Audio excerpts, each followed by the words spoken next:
And it's not even necessarily dogs that are bad or aggressive. It's just sometimes making sure you're matching the right play styles with other right play styles. And one of the biggest challenges I see in dog parks when situations happen and a fight breaks out or a dog gets injured is, everyone's quick to say, well, aggressive dogs shouldn't come to dog parks, which obviously they shouldn't. But a lot of times it's not an aggressive dog. It's just a dog that is just put in a group with the wrong playmates and their play styles don't match. And it causes one dog to go, hey, leave me alone. And that leads to, a scuffle or a little fight or growling or whatever. And all that can be avoided if you just can identify, well, this dog should play with this dog over here, because they just like people, they have with different personalities and different ways of playing. Welcome to the Call the Vet Show, the podcast that helps pet parents understand and optimize the health of their furry family so they can live the full and happy life you want for them. And here's your host, veterinarian Dr. Alex Avery. Hello, kia ora. Welcome to another episode of the Call the Vet Show, and this is going to be the final episode for 2022. So whether this is your first time listening or whether you are a long time listener, I want to thank you for joining me for this episode and for this year. We've had some fantastic guests talking to us about a real diverse range of different topics, everything from CBD to mushrooms, from vegan dog food to cats and carbs and the controversies around both of those. We've spoken about allergies, about keeping your pets safe in the summer, whether the best standard of veterinary care is actually killing our pets. So we've had a whole diverse range, and I'm delighted to have shared your earbuds with you for the last 12 months and potentially even longer if you've been with the show for a long period of time. So my final guest for the year is the wonderful Robin Bennett, who, as well as being a dog trainer and a very experienced and successful dog trainer, dives deep into the world of dog daycare. She is actually responsible for training people how to open up and how to run a dog daycare facility to the best of their ability to best serve the dogs that visit them, to make sure they have an enjoyable time and also keep them safe. So who better to talk to us about what you need to know about if you're considering taking your dog to doggy daycare? Are they actually suitable? Are they going to be able to cope with that environment? What happens if they have a little bit of separation anxiety? Is that a concern? What kind of questions and things do you need to look for to make sure that your dog stays safe? And how can you best prepare them and actually enrich their daycare experience? So without any further ado, let's jump in to my conversation with the wonderful Robin Bennett. Here's this episode's expert interview. Robin, it's fantastic to be speaking to you today. I'm really looking forward to diving into the world of doggy daycare because it's not one that I am super familiar with. I obviously have plenty of clients who use daycare facilities, but I don't own a dog myself. I grew up with them, but don't own them myself. So I've never actually had to use them personally. So I'm really fascinated to hear all of your top tips and insight that you're going to be sharing with us today. But I'd love to start off by maybe talking about how you ended up kind of in the world of doggy daycare, because you are, a very experienced professional dog trainer. You've got a really large dog training company over in Virginia. How did you then make that switch or that addition into the world of daycare? Well, it's sort of interesting, actually. When I was a trainer, when I first started, I was doing a lot of in-home lessons. After about 4 years of that, I got tired of training out of my car and living out of my car and doing everything out of my car. So I ended up getting a small training studio in Virginia. And at that point, I was training mostly in the evening. So I thought, well, I have this space during the day. What else can I do with it? And at the time, which was about 20 years ago, dog daycare wasn't really well known at all. I mean, 20 years ago, there were no dog parks really in the United States. People weren't going to daycare. So it was sort of a new concept, but I had heard about it out in California. I'd heard some places trying it. So I decided to open a daycare. And from there, I just started getting inundated with that part of my business just started growing really, really fast. And then other people started asking how to do it. And I started helping people learn how to open a daycare. And long story short, I ended up writing a book about that to help others to open their own daycare. And then ended up growing into being a lot more consulting and training for that part of the business. So it was, and then 20 years later, the landscape looks totally different now. Daycares are so common now, particularly in the United States, and dog parks are everywhere as well. And that just happened really within a very, very short period of time. Yeah, I mean, I guess that speaks to the place that dogs now have in our lives and as our families. We say over here, you know, they've moved from the backyard into the house, and now they're in the bedroom. Exactly. You know, they are part of the family, and we've got all of these amazing facilities. So who are dog daycares for? Because I guess the classic that we think of is, you know, you've got mum and dad, they're out at work all day, dogs being left, you know, for 8, 10, 12 hours, and a daycare is an appropriate environment for that to keep them stimulated. But are there other situations where daycares are ideal to provide an experience or an addition to a dog's life? Yeah, I think primarily we see clients of people that are double income families, so that people are out of the house and the dog just needs something to do during the day. But we're also starting to see it with more and more seniors who they just want to have another opportunity to have their dog do something other than just go on walks or whatever. So it's really more of an enrichment focus. But ironically, I will also say daycare isn't great for every dog. So it's making sure you have a dog that's going to enjoy it, because it's really not right for every single dog.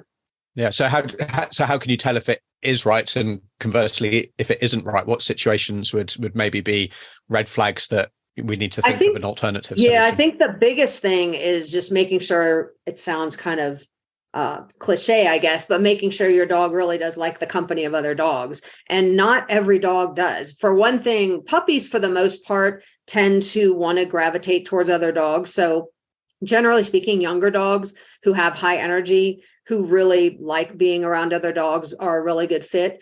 But some dogs would really just rather be with people. And so if you get a dog in daycare who's really, or you take them to a dog park and they're really avoiding playing, or they're really trying to get more attention from the people rather than the other dogs, then that's a dog I would say probably they would have more fun in a different environment.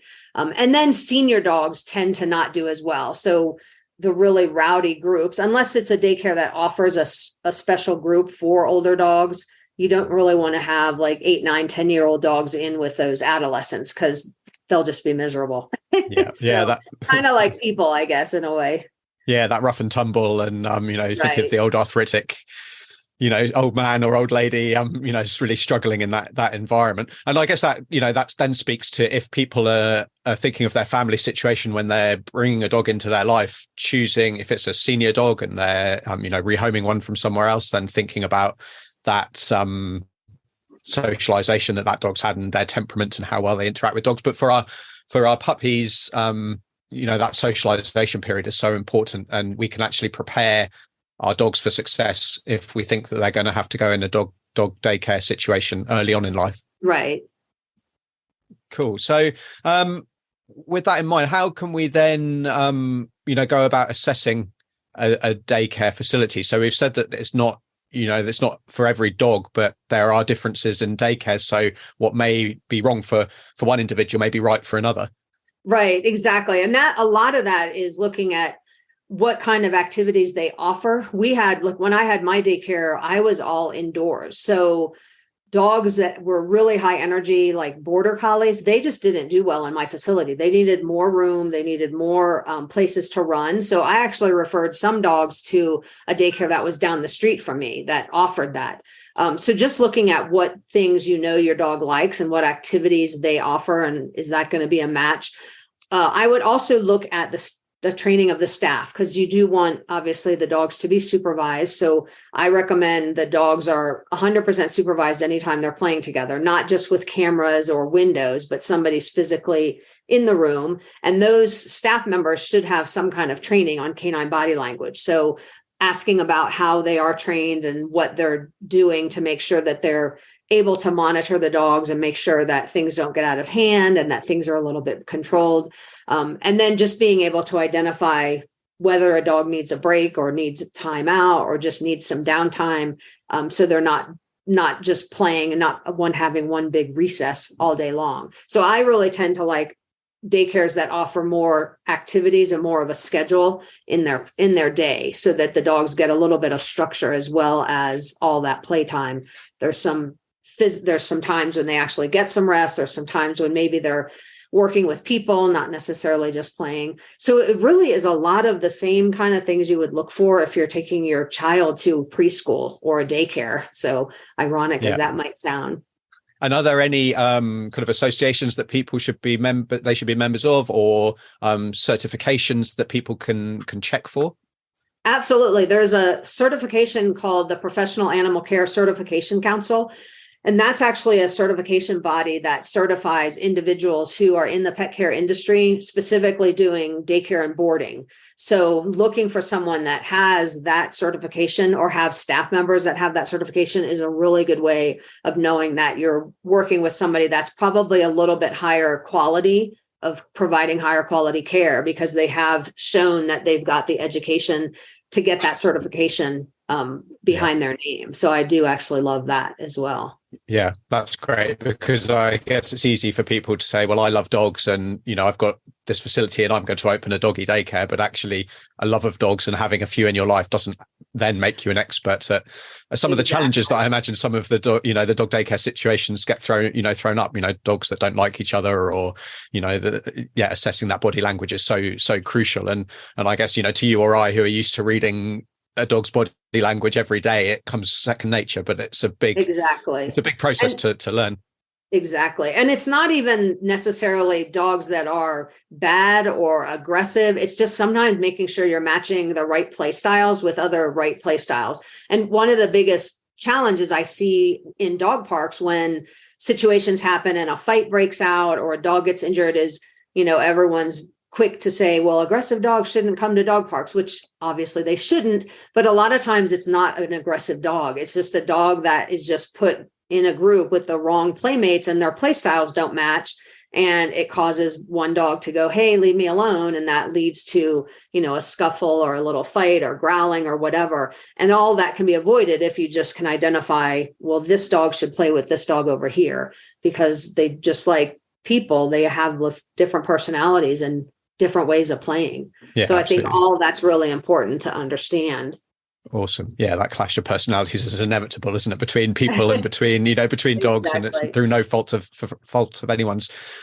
With that in mind, so I guess the next thing that I tend to think about when I'm thinking about, clients ask me about boarding facilities if they're on holiday, and I imagine it's the same for dog daycares, is actually going and visiting, and having a tour and maybe leaving your dog for a short period of time. How would you recommend people start implementing, that side of things and actually getting their dog into the facility? Yeah, I would absolutely take a tour, and most facilities will offer specific times, or sometimes you can drop by, but a lot of times it's best to schedule that so you're going to be able to see the dogs playing and hopefully watched. And you want to look at a bunch of dogs that seem to be happy and are having a good time. The second thing is making sure that you do an evaluation. And most daycares, I would be skeptical of a daycare that just says, oh, come on in, we'll bring any dog into our facility. Most daycares will schedule an evaluation where they can bring your dog in and essentially decide what kind of play style your dog has, whether or not the facility thinks it would be suitable for their facility itself and the other dogs that they have, and kind of see what things the dog likes or doesn't like. And then from that facility should make a recommendation of, yes, this would be a great fit, or maybe instead of daycare, maybe you should do some private stuff with a trainer and one-on-one tricks or enrichment, but they're giving you hopefully their best assessment of what would be good for your dog. And then from there, once you have that evaluation, usually they'll schedule time for you to come in for a longer period for that dog. But I do like the shorter, like starting out slow. Don't just throw them into like 5 days of daycare the very first time you show up, because I think that's hard for the dogs. Yeah. And do we get, is there any form of, separation anxiety is maybe the wrong word, but, that anxiety from being taken away from that home environment, is that a thing rather than just because it's a brand new situation? If they've got a strong attachment with the owner, is there anything that people can be doing to, ahead of time as well to get their dogs used to that? There are some things you can do to help dogs get used to being away from the owner. But ironically, in daycare, if it's a dog that really enjoys playing with other dogs, that's usually not a problem at all. Even if it's a dog who at home has some separation anxiety when the parent leaves to go to work or whatever, a lot of times we find that completely is not an issue when they leave the dog in a daycare environment where they have other staff members that are interacting with them plus the dogs. So that's actually one of the reasons that some people take their dog to daycare, is so they don't have a destroyed house or, couch ripped up or whatever because the dog's anxious. But in general, just getting your dog used to being kind of on its own four paws, so to speak, not having them always with you, kind of encouraging them to chew bones at a distance or in another room or any of those kinds of things that just help to teach a dog that they don't always have to be right next to you or touching you. But it is interesting because we find that's generally not that big of an issue when dogs are going to daycare. Yeah, which is awesome, because I guess that's one of the big anxieties that people have, especially if you've got a nervous dog who, sticks to you like glue, that actually it's probably our preconceptions that need to be addressed, and our anxieties rather than our dogs particularly. Right. And we see the same situation where dogs who have things like thunderstorm phobias or noise phobias, and then they come to daycare and you can have a thunderstorm go and the dog doesn't even pay attention to it. So it's very interesting that sometimes all those things are situational too, of just the daycare environment versus the home environment. So that's kind of a nice thing too. Fantastic. And is there anything that pet parents can do as well to help kind of enrich and improve their dog's daycare experience? So, I guess I'm thinking, taking accessories or favorite toys or any other work that they can be doing, rather than just leaving it, throwing them over, the fence into the doggy daycare, if you like, and leaving them to it. Honestly, most of the time for daycare, they don't really need to bring anything. And for the most part, the toys that the daycare have are usually better quality toys that will hold up to being chewed on but nonstop by a lot of dogs. So a lot of times the toys that pet parents might bring just won't last very long in a daycare. They'll get chewed up. So we really don't encourage that. If there's a kind of feeding schedule or obviously any kind of medication the dog needs, you would want to bring that. I would look at any kind of bedding more for just if the dog's going to stay long term. Like if they're going to lodge overnight, you might want to bring something from the house that they can put in their enclosure when they're sleeping, but not so much during the daycare that they won't really need anything. Yeah. Awesome. And is there anything else that pet parents can be doing to succeed? I guess. Any other top tips there? I think the basic thing is just finding out whether or not your dog really wants to play with other dogs. And I feel like a lot of times in today's day and age, pet parents who find out that their dog is not good in daycare, like maybe they take their dog and the staff says, you know what, he really doesn't like it here. I feel like those pet parents feel like they've done something wrong and feel bad about their dog. And I'm just here to say that is not the case. I actually think more dogs, especially once they get past adolescence, more dogs prefer the company of people than other dogs. So if you have a dog that doesn't want to be in daycare, or the daycare says, he's just not happy here, we think he should do, one-on-one play or some kind of a one-on-one enrichment, I don't feel bad. So it really is more about the personality of the dog. So I think the biggest thing to succeed is just getting your dog out when they're young to see if they enjoy playing with other dogs. And if they do, that's great. Then daycare might be a great option. But if you go to a dog park and you just find it's not your dog's thing, then a lot of those pet care boarding daycare facilities offer some one-on-one activities you could do as well, and still get the dog out for a way to get enrichment and activity and just another outlet for your dog without it having to be play one-on-one with other dogs. And are you finding there's any difference in breeds? Like you can say, well, it's more, these breeds are more likely to maybe struggle. I'm just thinking, with the rise of the kind of the Labradoodles and the Udall crosses, they seem to be, overrepresented with anxiety and some challenging behaviors. Is that what you've found in the daycare situation as well? It is. It's always hard to make breed generalizations because invariably someone will say, no, my breed, doesn't do that. But generally speaking, breeds who are by their breed definition, more social and more outgoing tend to do well in daycare. So Labrador retrievers, the Labradoodles actually do pretty well in daycares. Cool. They tend to be very high energy, which is nice because they get an outlet for that.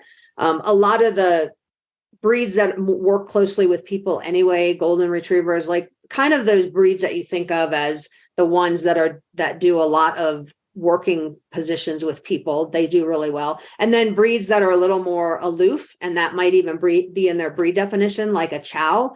They don't tend to do anything bad. They just don't tend to want to play. So they just sort of walk around like doing their own thing. And so they don't really make the best, fit for a daycare because they don't really feel like playing. Akitas are similar in that sense. So I did have a chow though that came to my daycare that was just like a lab, like just ran around and loved every dog. So again, it's hard to say. And most daycares won't rule a dog out based on breed. They generally will want to see the dog and do an evaluation.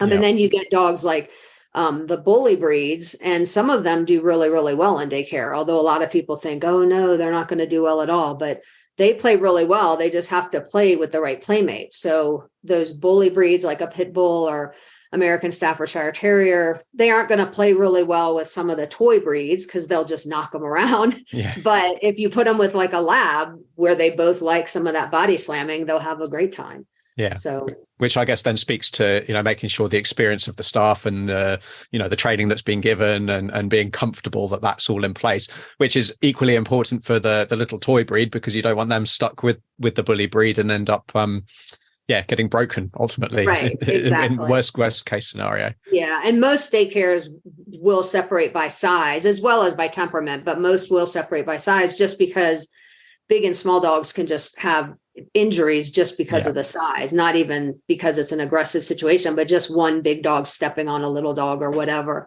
So most daycares, they will separate the large and the small dogs anyway. Yeah, wonderful. And I guess maybe slightly switching and going back to your first, your first expertise of dog training. We've got a lot of challenges over the last couple of years with that socialization and the problem like that. Are you seeing a lot more of a certain type of issue that people are struggling with at the moment with maybe their newer, younger dogs?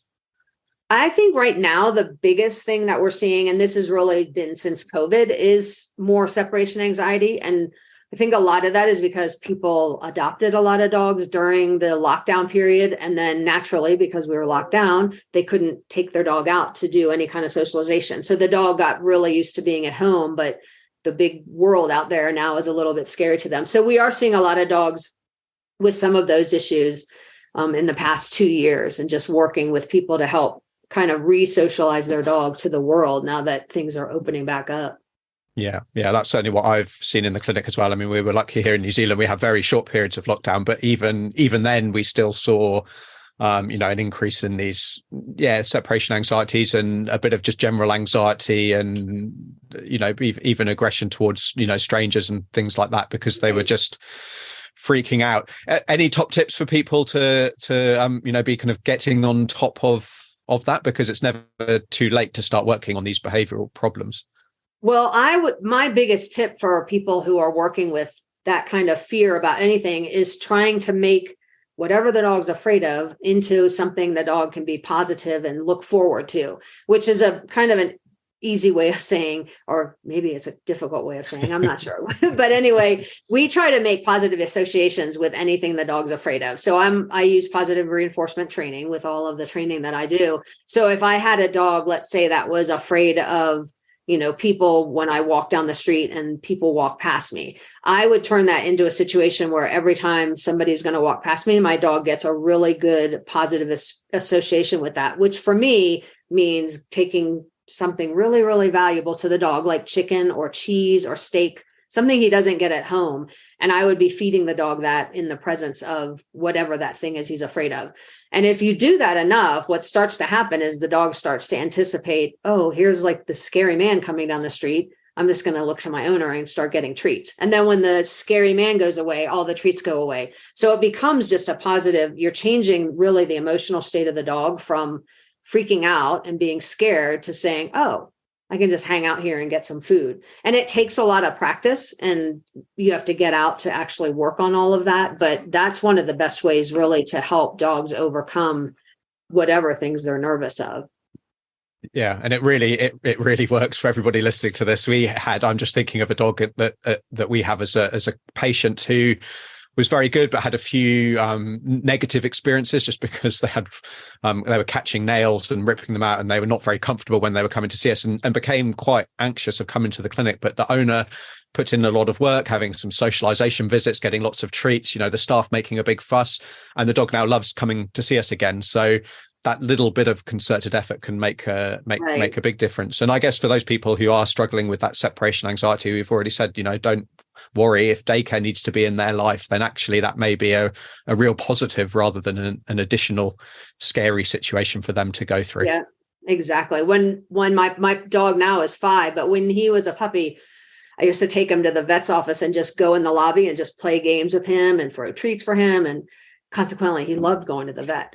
So It really does work. It's just a matter of what the dog associates. And obviously, if the only time you go to the vet is for your dog to get checked up or nails trimmed or surgery or whatever, then after a while, they, just like we would figure that out. Oh, we're at this place again.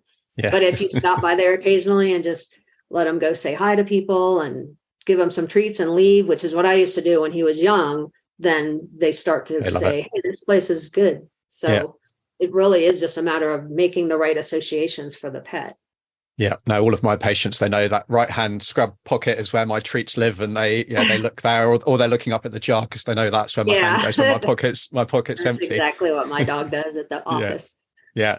So Robin, this has been a fantastic conversation. Really, some top practical tips that people can take, whether they're new to the daycare experience or whether maybe they're existing daycare participants and maybe questioning whether their dog's getting the best experience that they can be and the safest experience.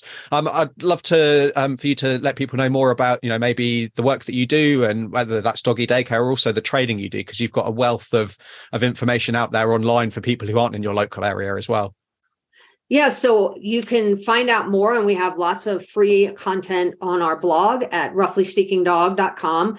We talk about a wide range of things, everything from training to just fun, crazy things that are just fun to learn about. So you can check us out there. And then we also have an online membership at that same link, roughly-speaking-dog.com. And our monthly membership is just a way to provide you content every month that is ways to help you basically build a better, bigger, strong, and better bond with your dog. And so there's information on there on training. There's also information on enrichment activities you can do with your dog, canine body language information you can use with your dog to help learn how to really understand your dog. And every month there's a little bit different focus. So everything from safety to training, but all of it's with the mindset of helping you build a better, strong with your pet, bond with your pet. So you can check us out there. Fantastic. And that's what I love about the internet, if you like, is that people can tap into, the wealth of experts like yourself, no matter where they live and no matter what hours you work and all that kind of thing. There's all of these options still open to you, and knowing the small changes, and sometimes they are just small changes, aren't they, that you can make, or the small activities can make, such a huge difference to the bond with your dog or to the health of your dog. Yeah. And I think there's a lot of really little things that if just a pet parent knew just this one little thing, and my biggest pet peeve, so to speak, is really canine body language, because if you can just see the world through the lens of your dog, you can make such better decisions and be a really good advocate for your dog just by saying, oh, he's nervous right here. And then you can change a few things and release that anxiety or make him a little bit more comfortable. So I'm a huge advocate for teaching pet parents about that. And that's one of the biggest focuses on our blog as well as on our membership. Fantastic. Well, that's been wonderful. Yeah, wonderful to chat with you, Robin. I'll leave all of those links in the show notes, so make sure you go and check those out, and on the blog and the membership and everything like that. Some fantastic resources there. It's been an absolute pleasure to talk to you today. Thank you so much for joining us and sharing your expertise with us all. You're welcome. Thanks for having me. Helping your pet live the happy, healthy life they deserve.